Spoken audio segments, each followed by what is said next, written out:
আসসালামু আলাইকুম ওয়া রাহমাতুল্লাহি ওয়া বারাকাতুহু। عليه وسلم المرء مع من أحب أو كما قال عليه الصلاة والسلام الحمد لله المشاهد প্রশংসা করতে গাইতো আজকে সিরাতুল নবী সাল্লাল্লাহু আলাইহি ওয়াসাল্লামের সেমিনারে উপস্থিত আছেন মুআজ্জাজ মুকাররম জনাব সদর মুহতারাম এবং উপস্থিত আছেন আমাদের প্রিয় জামিয়া গণ্যমান্য শিক্ষকবৃন্দ এবং উপস্থিত আছেন বাংলার বিভিন্ন প্রান্ত থেকে ইলম দিবসে আমাদের ছাত্র ভাই আমরা প্রথমে ওই আল্লাহর শুকর আদায় করব যিনি অত্যন্ত দয়া করে মায়া করে আজকে এই সেমিনারের মধ্যে উপস্থিত করেছেন এই জন্য আমরা সবাই প্রাণ ভালোবাসায় বলি আলহামদুলিল্লাহ।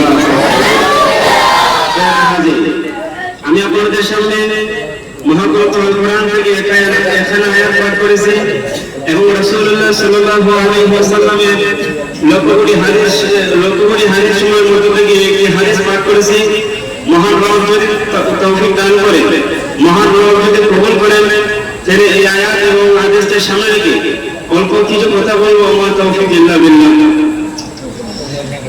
আল্লাহ বলেন, হে নবী আপনি মানুষদেরকে বলে দেন, এই কুনতুম তুহিব্বুনাল্লাহ, তোমরা যদি আল্লাহকে ভালোবাসতে চাও ফাত্তাবিউনি, তাহলে তোমরা আমি নবী অনুসরণ করো। অনুসরণ করলে কি হবে? ইউহিব্বুকুমুল্লাহ, আল্লাহ তোমাদেরকে ভালোবাসেন। ওয়ায়াগফির লাকুম যুনুবাকুম, এবং তোমাদের গুনাহসমূহকে মাফ করে দিবেন। প্যার হাজির নবী বলছেন, যদি তোমরা আল্লাহকে ভালোবাসতে চাও তাহলে আমি নবী অনুসরণ করব। এখন আপনাদের প্রশ্ন থাকতে পারে, আমরা আল্লাহকে ভালোবাসতাম, মধ্যখানে আমরা নবীকে কেন ভালোবাসব? আমরা তো আল্লাহকে সরাসরি ভালোবাসলে হয়ে যায়, আমরা মধ্যখানে নবীকে কেন ভালোবাসবো?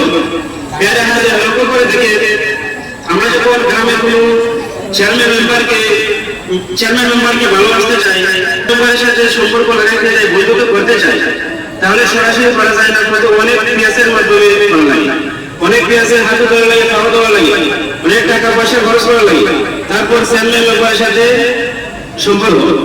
আর আল্লাহ তো দুনিয়ার চেয়ারম্যান মেম্বারের মতো না, আল্লাহ হচ্ছে বেনিয়ার, আল্লাহ যাটা হচ্ছে বড়, আর আমরা হলাম দুর্বল। তাহলে আমরা দুর্বল মানুষ হইয়া সরাসরি আল্লাহকে ভালোবাসতে পারবো না, এই জন্য আমরা নবীকে ভালোবাসবো।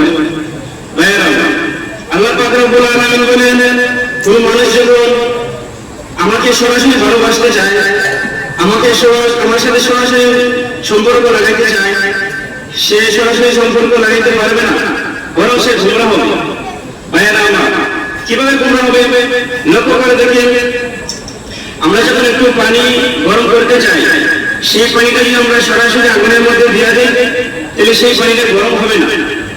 হয়তো যদি আগুনের পরিমাণটা কম হয় তাহলে আগুনটা নিভে যাবে, আর যদি আগুনের পরিমাণ বেশি হয় তাহলে আগুনের জায়গা জ্বলবে আর পানিটা শেষ হয়ে যাবে, পানিটা ধ্বংস হয়ে যাবে, কিন্তু পানি গরম হবে না।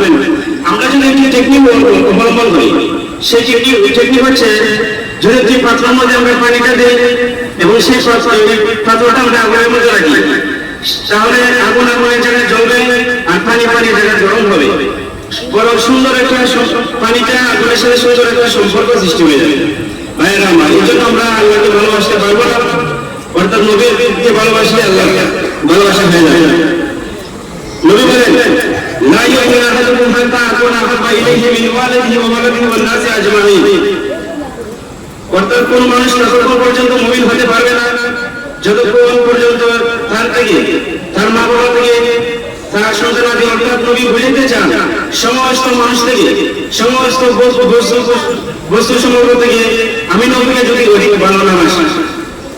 আমরা তো নবীকে ভালোবাসি না, আমরা মেসিকে ভালোবাসি, আমরা আর্জেন্টিনাকে ভালোবাসি, অথচ নবী করিম সাল্লাল্লাহু আলাইহি ওয়াসাল্লাম অন্য এক হাদিসের মধ্যে বলেন, আল-মারউ মা মান আহাব্বা, অর্থাৎ যে যাকে বেশি ভালোবাসে, যে যাকে বেশি মহব্বত করে, কিয়ামতের দিন সে তার সাথে থাকবে। অর্থাৎ আমরা গ্রাম অঞ্চলে ভাষায় বলি, যার সাথে যার মহব্বত তার সাথে তার কিয়ামত। ভাইয়েরা আমার, এখন যদি আমরা মেসিকে বেশি ভালোবাসি তাহলে হাসরের ময়দানে মেসির সাথে থাকতে হবে। এখন যদি আমরা আর্জেন্টিনাকে বেশি ভালোবাসি তাহলে আমরা কিয়ামতের দিন আর্জেন্টিনার সাথে থাকতে হবে। তাহলে আমরা আর যদি আমরা নবী করিম সাল্লাল্লাহু আলাইহি সাল্লামকে বেশি ভালোবাসি তাহলে নবীর সাথে আমাদের হাসর হবে, কিয়ামতের মধ্যে আমরা নবীর সাথে থাকতে পারবো। এখন আমরা নবীর সাথে থাকতে চাই, নাকি আর্জেন্টিনার সাথে থাকতে চাই, ব্রাজিলের সাথে থাকতে চাই, নাকি মেসির সাথে থাকতে চাই? যদি নবীর সঙ্গে থাকতে হয় তাহলে আর্জেন্টিনাকে ভালোবাসতে হবে, নবীকে ভালোবাসতে হবে। এই জন্য আল্লাহ রাব্বুল আলামিন যেন আমরা সবাইকে নবীকে পরিপূর্ণ ভালোবাসার তৌফিক দান করে। সবাই আমিন।